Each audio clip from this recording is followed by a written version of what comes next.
জীবনে বরকত কিভাবে আসবে, প্রোডাক্টিভিটি কিভাবে বাড়াবেন, যে অল্প সময় অনেক কিছু করতে পারেন, কিভাবে করবেন আমি কয়েকটি পরামর্শ দিতে চাই এবং আমার ব্যক্তিগত অভিজ্ঞতা আছে। আর এই পরামর্শগুলো হাদিসের আলোকে কয়েকটি কাজ করতে পারেন আপনার প্রোডাক্টিভিটি বাড়ানোর জন্য। আলহামদুলিল্লাহ, আমি আমার বাসায় আমার ফ্যামিলির সদস্যদের এটার উপরে উদ্বুদ্ধ করেছি, তারা আমল করে। আপনি কিছুদিন এটা করে দেখেন, দেখবেন আপনার জীবনে কি পরিমাণ বরকত এসেছে। আমার বয়স 21 বছর, সকাল থেকে রাত পর্যন্ত সময়টা কিভাবে প্রোডাক্টিভ ভাবে কাটাবো, আমার টাইম ম্যানেজমেন্ট কেমন হবে, খুব দরকারি একটা প্রশ্ন করেছে। প্রোডাক্টিভিটি আমাদের জীবনে বরকত, এটা অনেক গুরুত্বপূর্ণ একটা ব্যাপার।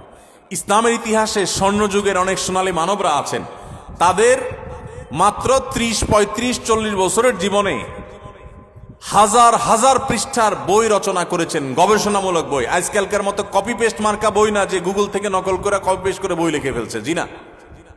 তখন গুগল আর নেট ছিল না, লাইব্রেরি থেকে পড়াশোনা করে নিজেরা গবেষণামূলক গ্রন্থ লিখেছেন। 10 ভলিউম, 20 ভলিউম, 30 ভলিউমের এক একটা বই এক একটা আলমারি হয়ে যাবে।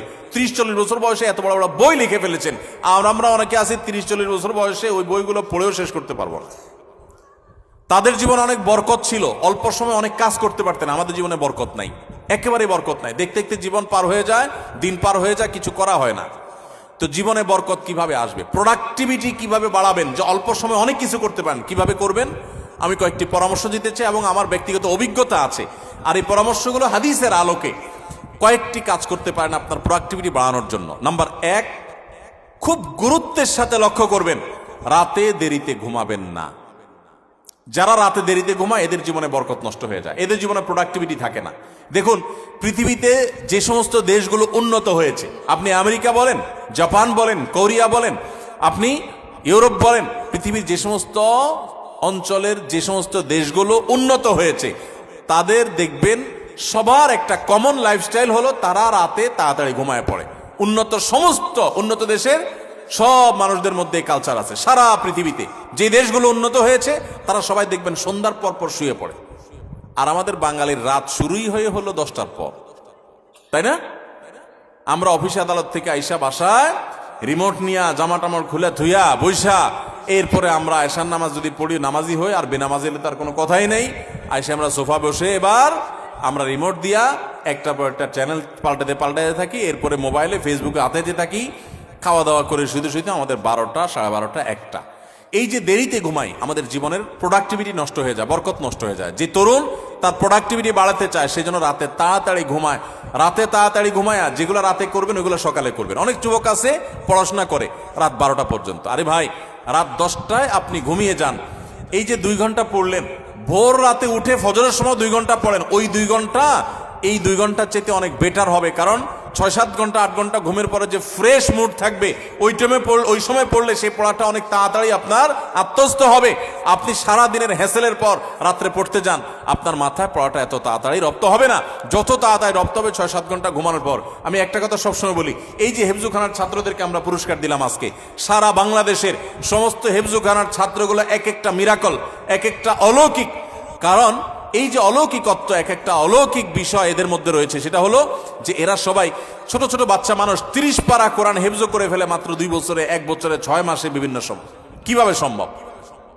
30 পারা কোরআন, এত বড় কোরআন পুরাটার হেফজ করে ফেলে, মুখস্থ করে ফেলে, কিভাবে সম্ভব? যে কয়েকটা সিক্রেট আছে, এই সিক্রেটস গুলোর মধ্যে একটা সিক্রেট হলো, একটা রহস্য হলো যে হেফজুখানায় 100% ছেলেরা রাতে তাড়াতাড়ি ঘুমায়। তারা রাত 10টার ভিতরে 100 ভাগ হেফজখানার ছাত্র সারা বাংলাদেশে ঘুমায় পড়ে। কোথাও পাবেন না 10টা বড় ছেলেরা পড়ালেখা করে, সব 10টার মধ্যে ঘুমায় যায়। পুরা কোরআন হেফজ করে ফেলে অল্প সময়ের মধ্যে, আবার রাত জেগা পড়ে না। কিভাবে সম্ভব? কারণ তারা ওই যে আবার ভোরে উঠে যায়, ভোরে উঠে পড়ে। ওই ভোরের সময়টা রাতের 4 ঘন্টা, আর তখন 1 ঘন্টার সময়। এজন্য প্রোডাক্টিভিটি বাড়াতে চাইলে রাতে তাড়াতাড়ি ঘুমাইতে হবে। যেটা রাত জেগে করবেন, যে কাজটা, সেটা ভোরে করবেন। 1। 2 নম্বর হলো সকালে ঘুমাবেন না। সকালে ঘুমানো যাবে না। সকালের ঘুম মানুষের জীবনের বরকত নষ্ট করে দেয়। আমাদের নবী সাল্লাল্লাহু আলাইহি ওয়াসাল্লাম দোয়া করেছেন, আল্লাহুম্মা বারিক লি উম্মতি ফি বুকুরিহা, আল্লাহ আমার উম্মতের জন্য সকালের সময়টাতে বরকত দান করবেন। আর ওই টাইমে আপনি ঘুমায় থাকেন। সকালে আপনি পড়ালেখা করেন, ছাত্র মানুষ, তাহলে পড়ালেখা বরকত হবে। আপনি কর্মজীবী, কাজ করেন, আপনার কাজে বরকত হবে। আপনি কৃষক, কৃষক কৃষি কাজ করেন, আপনার জীবনে বরকত হবে। আমাদের সমাজে, আমাদের দেশে 9টা 10টা, সকাল 9টা 10টা 11টা আগে দোকান খোলে না, কারণ পাবলিক ঘুমায় থাকে নাকটাই না, রাত জায়গায় আড্ডা মারে আর সকালে ঘুমায় থাকে। ঠিক না ভাই? ঠিক। আমাদের প্রোডাক্টিভিটি নষ্ট হয় এই কারণে। আপনি কিছুদিন এটা করে দেখেন, দেখবেন আপনার জীবনে কি পরিমাণ বরকত এসেছে।